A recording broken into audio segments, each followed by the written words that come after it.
Okay, so my uranium test sample just arrived, uh, and I bought that Geiger counter like forever ago. Uh, but there's really not much you can do with it unless you have a radioactive source, you know? So finally I got here. I'll show you. Uh, got some yellow cake here, and you can just buy it on Amazon. It's crazy. It's great. Yeah, it's funny. Okay, so you'll see the Geiger Mueller counter there, and then that's the test card. So then it's kind of funny. Like you kind of wonder like, okay, actually if you put it'll actually do little clicks, so that you can audibly hear the radiation. But it's so funny that, so the radiation coming off of pure uranium is just alpha radiation. Like it's like little helium atoms. So essentially like uranium has 238 neutrons and protons in each atom. And then like little chunks of 2 protons and 2 neutrons. Which is a helium atom, will break off of it, right? And since it's such like a heavy, so that's called alpha radiation, is helium, and since it's so heavy, and it has so much charge, it barely travels any distance. So as you see, if I even place the source like 20 inches away, then it does nothing, right? Which is kind of cool. So then you can like literally have this like pretty much in your pocket, and it doesn't do any damage. Like even though it has radioactivity coming off of it. What's a good way to do this? So okay, so then the detector is at 20 inches roughly. So even if I put it at like 15 inches, I mean, like, look, my hand is right there, right? So even if I put it 5 inches away, like the counts barely pick up. Like it's not going crazy, right? So that counts per minute there, that's like it's like a running 1 minute average. So that's kind of like a good way to kind of see. So then you gotta sit there for a minute, and like, I mean, like literally a minute. Then you can kind of get the new counts. So at 5 inches away, you're roughly getting like 40 counts per minute, which is about double of the background radiation. So put that. Then if you put it, far away, then we should see that counts per minute go down to like 20 or something. Maybe 15 or so. Yeah. So there's alpha, beta, and gamma radiation. Those are the main types. Alpha is a helium nucleus. Beta is an electron or a positron. And then gamma is a photon. So alphas are like a huge rock, right? A huge positively charged rock. And so they bounce off of everything and they don't travel that far. That's the main radiation coming off of uranium or plutonium or radon or anything. So it really doesn't do damage to you unless you like breathe it in. And then the next is beta, and that's essentially like an electron. And given that it's like a little electron being like launched at the speed of light, it only has like 1 unit of charge, and it's smaller, it's faster. Those can travel, I think that they can travel like a few meters. Like honestly, that even kind of sounds like a lot given that it has charge. But like probably at least like a factor of 20 or 30 further than an alpha. And then gamma radiation is a photon. So Gamma radiation actually typically happens. So really, I don't know, maybe not technically, but like X-rays. X-rays are gamma radiation. Okay, God, the technicalities. I mean, like high level, that's the correct idea. But technically, gamma photons are a class of photons, but X-rays are just photons, ultraviolet, infrared, visible light. Those are all just photons. Radio waves, all just photons. It's just an electromagnetic ripple. But gamma technically come off of the nucleus itself. Usually like visible, UV, definitely visible, definitely UV, definitely infrared. Those all come off of the electrons jiggling. But then if the nucleus jiggles, then that's typically more extreme, you know, little rock in the center. And the photons that come off of the nucleus jiggling, those are the gamma rays. So the counts per minute gotten down to like 13. So that's like probably like background. Then if we bring, so it 5, you know, that's pretty good actually. Like 5 inches. Okay, so let's like literally just place it on. Okay, so let's see how much that goes to. So you can see, like, since it's alpha, like you literally have to be like touching it, right? Like my hand probably gets like a decent dose, you know, like from just holding it. But like the thing about radiation is that like you only get a decent dose for orders of magnitude, and that's the tough part. Okay, so like here it's like okay, so it's like hitting like, it'll probably be like 250, maybe 300. So then it's like a factor of 20 or 30 above background radiation. So let's see.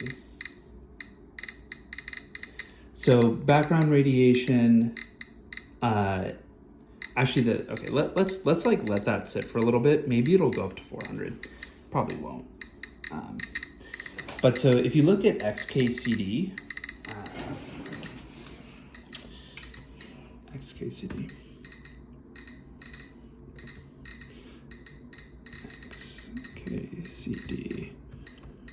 This is such a good visualization. This is like probably the best visualization that exists. Okay. Surely there's a higher tech way to do this, but I'm like just boomer enough to use my phone like this.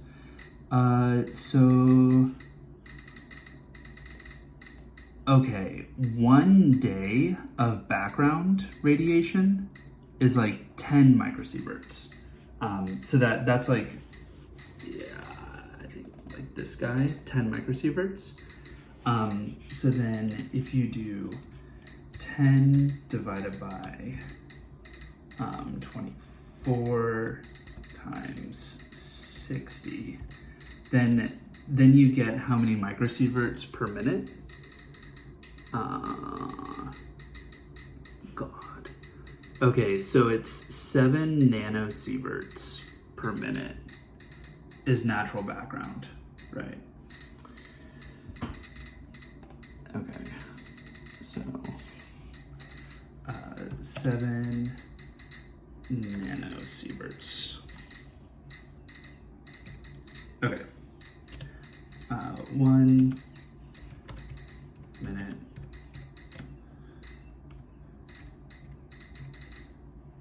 Background. Okay, so then if I hold the source and I get 10 times, I get like 70 nanosieverts. I hold the source. Let's say that it's 10 times. Okay, so it's like, okay, so it was like 13. So let's say that it's 30 times natural background, right? That source. If you're like holding the source correctly. It's funny, it actually probably changes a little bit. Like if I, okay, so I'm gonna put this here to kind of represent, I'm gonna put it on the edge. So then that kind of represents like where my hand would be.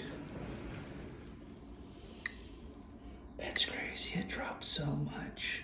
Yeah, it's definitely like pure alpha, which is good. I mean, that's what we expect. Like, because uranium just emits alpha.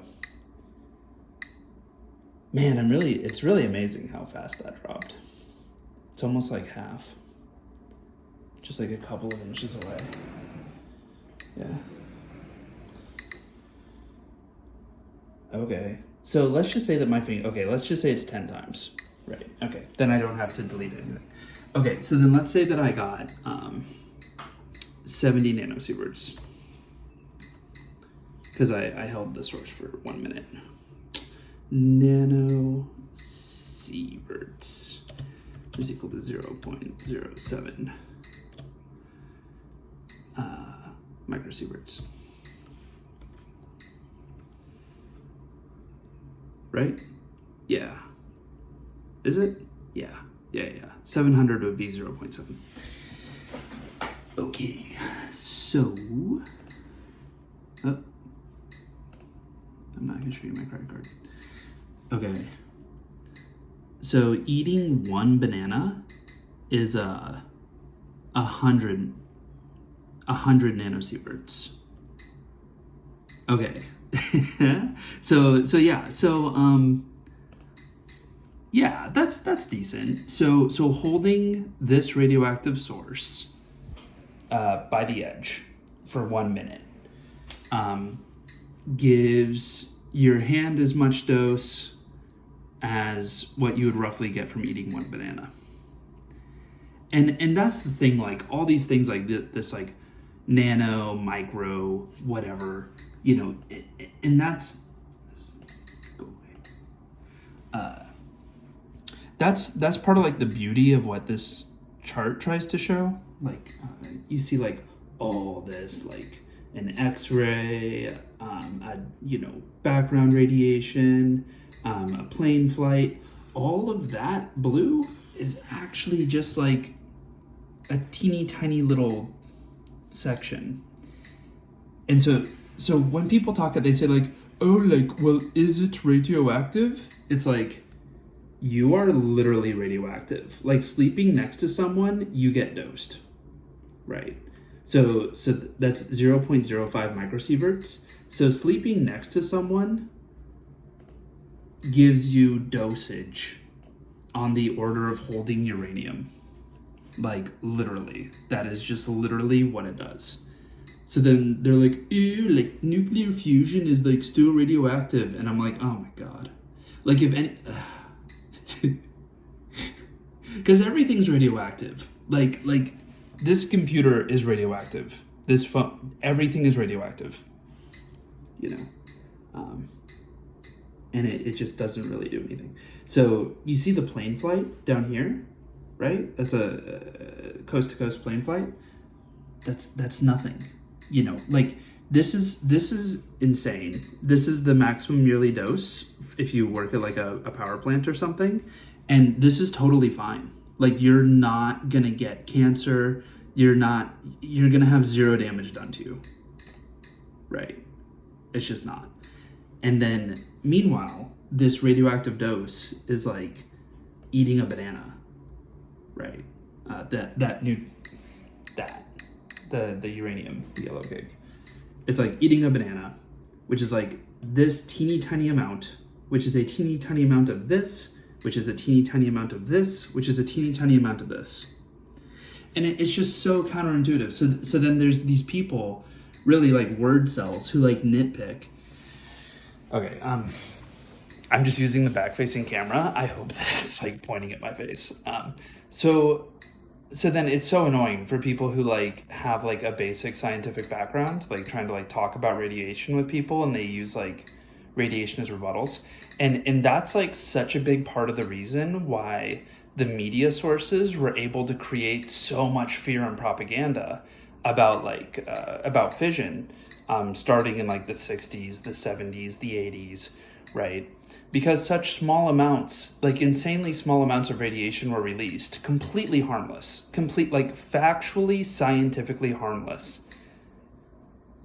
but people aren't scientifically educated enough to like understand like orders of magnitude, because there's order of magnitude difference, and then people will just be like, is it radioactive? Like, was radioactivity released? And then they just say like radioactive in big headlines, and then everyone freaks out.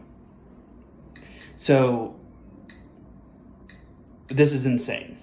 This is crazy. This is just like mass society-wide hysteria, and we like didn't have the nuclear age. We could be on Mars so easily. Like von Braun was making nuclear rockets in the 80s. Like, this is insane. And all those programs got shut down because of crazy people who like were like doing their own research on radiation, and just came to the absolutely absurd conclusions. And then they protested the regulators. Then they increased the cost of regulation. So yeah. So this is like the least prepared video. I just winging every single part of this. But yeah, a more refined version of this needs to come out, because this is insane. Like, there's no legitimate reason why we aren't doing nuclear fission, and I'm saying that as a nuclear fusion guy. I'm literally starting a nuclear fusion startup. This is not. I don't even own uranium stocks. Like, I just don't. I have zero financial interest. This is just insane. This is stupid. Like, we should have done fission 50 years ago, and we should already be at the point where we have fusion figured out and we're deprecating fission. That's what should have happened. But the whole humanity got delayed 50 years because people don't understand the content in this video. So I don't really like making these, but like, it needs to happen. Anyways, okay, I'm getting a phone call. Okay.